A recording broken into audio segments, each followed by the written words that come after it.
It had been another late night at our annual National UU Conference General Assembly, at a big party for the outgoing executive director of the UU Partner Church Council. When I crawled back to my hotel room, I felt so blessed to have the UUA-GA app on my phone, so I knew that it would be fine to sleep in the next day.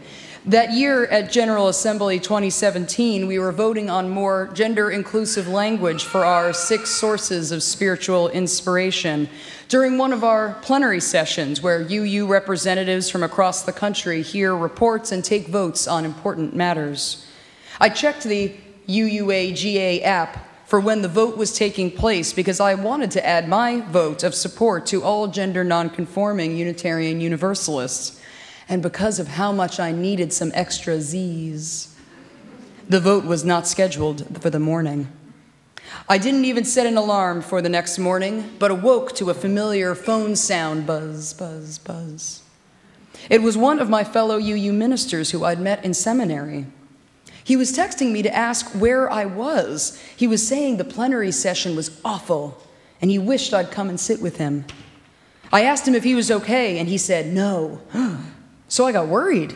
I knew my friend cares as much about gender inclusivity as I do. What if the big vote was called early somehow? What if people were arguing against gender inclusive language? What if my friend and all gender nonconforming UUs and their allies were feeling heartbroken?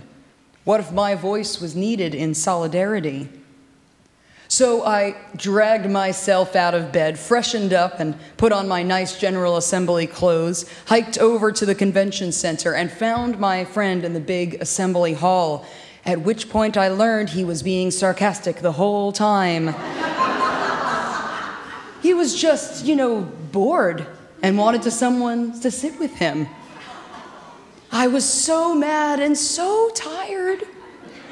But I realized, rereading his messages, that it should have been obvious that he was just bored and joking. I know my friend, and I know his sense of humor. Yet I assumed something terrible was happening. And as it turned out, a couple days later, we had a near unanimous vote in favor of the gender-inclusive language. So my friend and I had a total misunderstanding, which is especially common for us anytime we're communicating through text or email when we can't hear or see the other person. Now, because we're good friends, it was easy for me to forgive him and to forgive myself for the mistake. But it's harder to forgive another person for a misunderstanding if we don't know them well, and especially if we've made assumptions about them.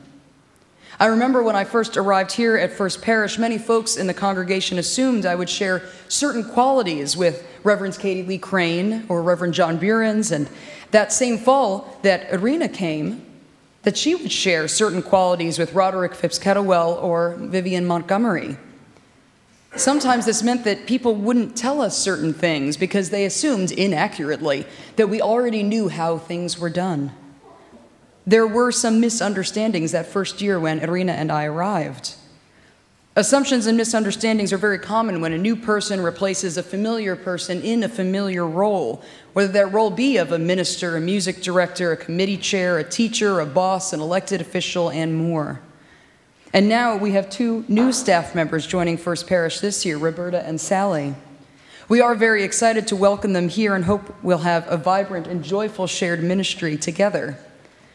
But for those of us who have been around a few years, we might find ourselves making assumptions about Sally based on our relationships with former interns, Christian or Molly or Maria Christina or Lucas or Tom.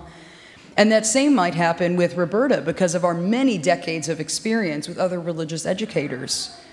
For both long-timers and newcomers to our spiritual community alike, there are also decades of experiences in other religious and secular communities that cause us to make assumptions about the church leadership and one another.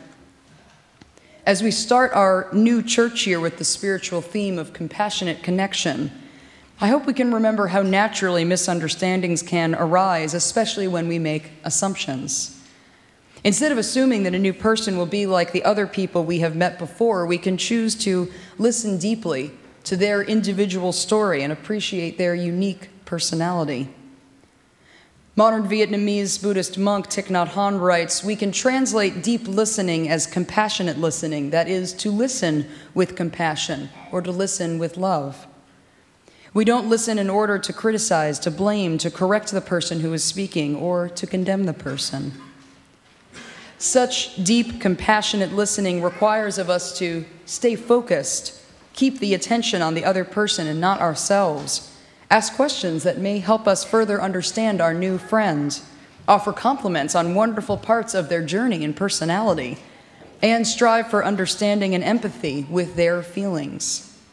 It's not always easy to listen so deeply to another person because it does take careful attention and commitment to our UU belief that every person is important and has inherent worth and dignity.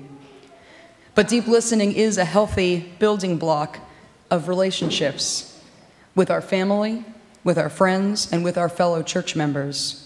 The effort is worth it. Pagan Unitarian Universalist laywoman Lorelei Greenwood Jones describes her own UU congregation in this way.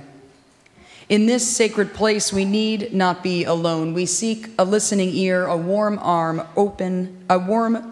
open arms.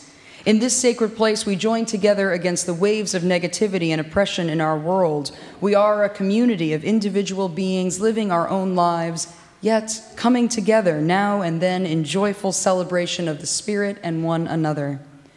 Our differences do not divide us, rather they are a source of interest and discovery. We need not think alike to love alike. Here, joys are shared, sorrows are comforted. We are seen and heard and believed. Our compassion overflows, our hearts reach for others. We are a gathering of like-hearted people, and here are our hearts filled. We have so much to learn from one another, so many different colors of truth and ways and methods. In this sacred place, may we find what our spirits desire and what our spirits need. May we be grounded in love and sharing in this sacred place. May we find acceptance and consideration. May our actions and words echo what we learn here. Indeed, may we in this sacred place see and be seen, hear and be heard, and believe and be believed. And may our hearts and spirits be filled with love, self-respect, and understanding. May this be so. Blessed be, and amen.